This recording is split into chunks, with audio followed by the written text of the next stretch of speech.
नमस्कार दोस्तों, आज हम लोग पढ़ेंगे जैव विविधता क्या है, यह मानव जीवन के लिए क्यों महत्वपूर्ण है।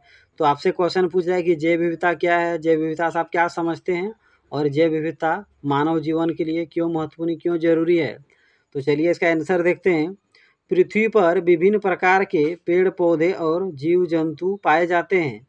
पेड़ पौधों और जीव जंतुओं की इन्हीं विभिन्नताओं को जैव विविधता कहते हैं। तो पृथ्वी पर अनेक प्रकार के पेड़ पौधे पाए जाते हैं। पृथ्वी पर अनेक प्रकार के जीव जंतु जानवर पाए जाते हैं।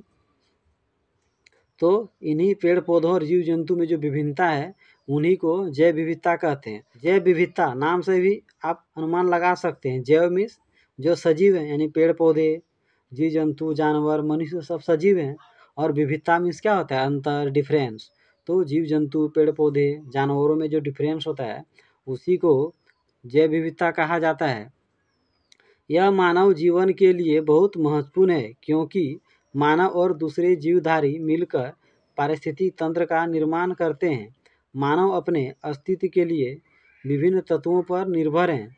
तो यहाँ क्वेश्चन क्या पूछ रहा था कि मानव जीवन के लिए यह क्यों महत्वपूर्ण है। तो यह मानव जीवन के लिए बहुत महत्वपूर्ण है क्योंकि पेड़ पौधे, जीव जंतु, मानव मिलकर पारितंत्र, पारिस्थितिक तंत्र का निर्माण करते हैं। मनुष्य अपने अस्तित्व के लिए किस पर निर्भर हैं? किसी न किसी तरह पेड़ पौधे, जीव जंतु पर हम लोग निर्भर हैं।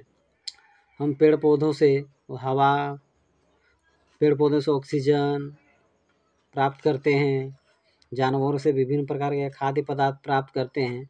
यानी किसी न किसी तरह हम पेड़ पौधे, जीव जंतु पर यानी जैव विविधता पर निर्भर हैं। इसीलिए जैव विविधता का होना हमारे लिए बहुत ज़रूरी है। तो इसे अच्छा से पढ़ लीजिए और अगर मेरा वीडियो अच्छा लगता हो तो मेरे यूट्यूब चैनल को ज़रूर सब्सक्राइब कर लीजिए।